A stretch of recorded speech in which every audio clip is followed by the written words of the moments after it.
Hi Kent House, and a big hello to everyone in year 1. Today I'm going to be reading a book called Nice Work, Little Wolf, and it's by Hilda Offen. And my mummy used to read this to me when I was a little bit younger, and it was one of my favourite stories, so I'm excited to share it with you today. Nice Work, Little Wolf.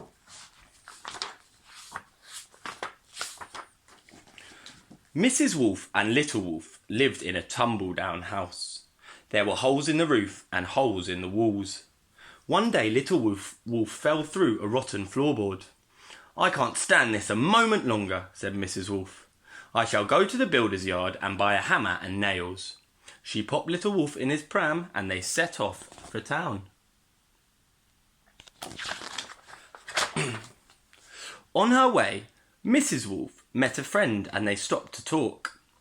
"This is really boring," said Little Wolf to himself. "I'm going to have some fun." He climbed out of his pram and was over a fence in the twinkling of an eye. Off he goes. He rolled down a bank and landed at the bottom with a crash. "Go and see what has landed in our cucumber frame, my dearest," said Mrs. Porker to his wife. "Look in the cucumber frame, dear," said Mrs. Porker to her daughter Brenda. "Look in the frame," said Brenda to her brother Brian.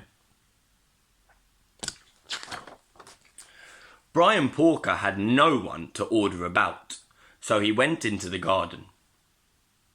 He came back holding Little Wolf by the tail.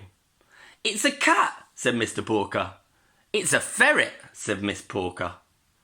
"It's a rat," said Brenda. "It's a tiny dog," said Brian. "I shall teach it to do tricks." They went out onto the lawn. "Jump through this hoop," said Brian. "There's no dinner if you don't." He made Little Wolf sit up and beg and taught him to balance a football on his nose.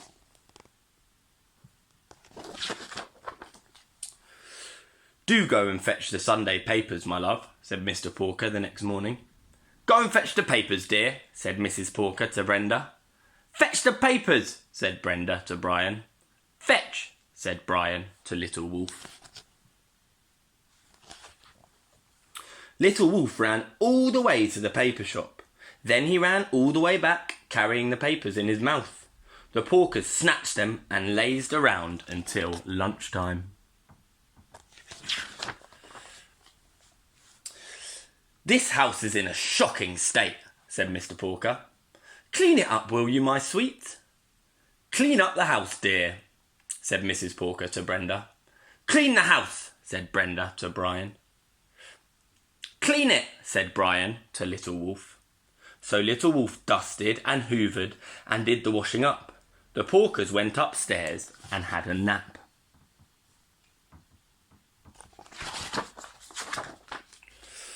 Little Wolf began to grow. Soon his jumpsuit wouldn't stretch anymore, so he had to wear one of Brian's sailor suits instead. "The fence needs painting," said Mr. Porker. "Will you see to it, Honey Pie?" "Go and paint the fence, dear," said Mrs. Porker to Brenda. "Paint the fence," said Brenda to Brian. "Paint it," said Brian to the Little Wolf. So Little Wolf took a brush and a pot of paint and painted the fence a beautiful shade of blue. The Porkers sat under the trees and watched.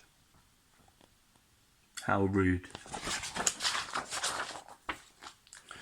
Before long, Little Wolf grew out of Brian's sailor suit. He had to wear one of Brenda's frocks.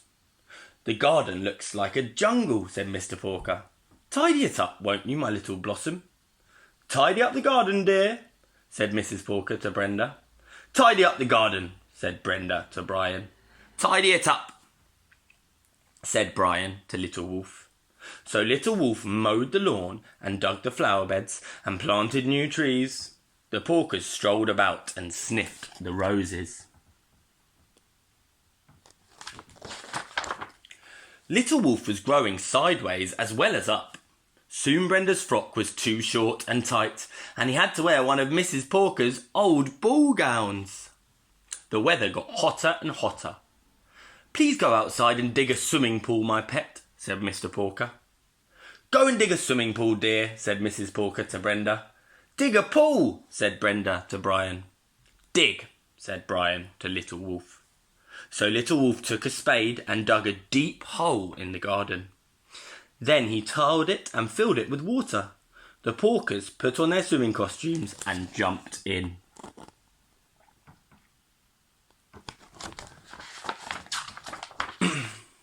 Soon Little Wolf was too big for Mrs. Porker's ball gown. He had to wear one of Mr. Porker's boiler suits. One day Brian made Little Wolf show the porkers a new trick. "The dog is getting very big," said Mr. Porker. "We need a larger house. Could you build one, my poppet?" "Build a new house, dear," said Mrs. Porker to Brenda. "Build a house," said Brenda to Brian. "Start building," said Brian to Little Wolf, who's not so little anymore. So Little Wolf went to the builder's yard and bought bricks and tiles and timber. He built the porkers a fine new house. He hammered so hard that the buttons popped off his boiler suit.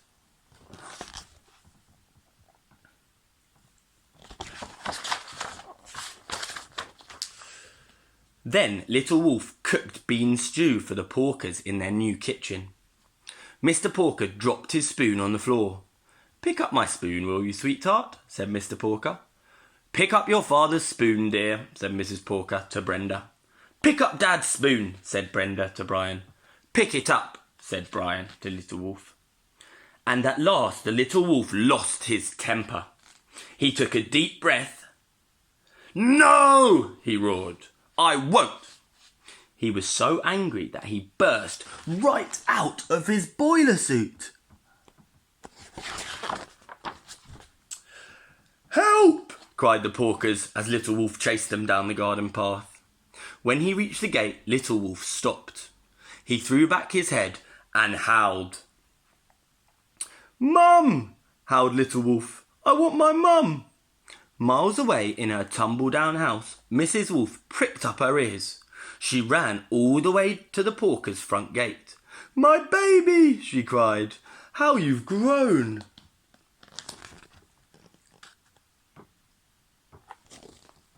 The porkers had gone for food, so Little Wolf asked his mother to come in. "What a lovely place," said Mrs. Wolf, and she admired the house and the garden and the swimming pool. "It's all my own work," said Little Wolf. Then they sat down together in their new home and finished up the bean stew. The end. Thanks very much for listening, and I hope you enjoyed the story. And I'm so proud of the way you're all working at home, so keep it up and see you soon.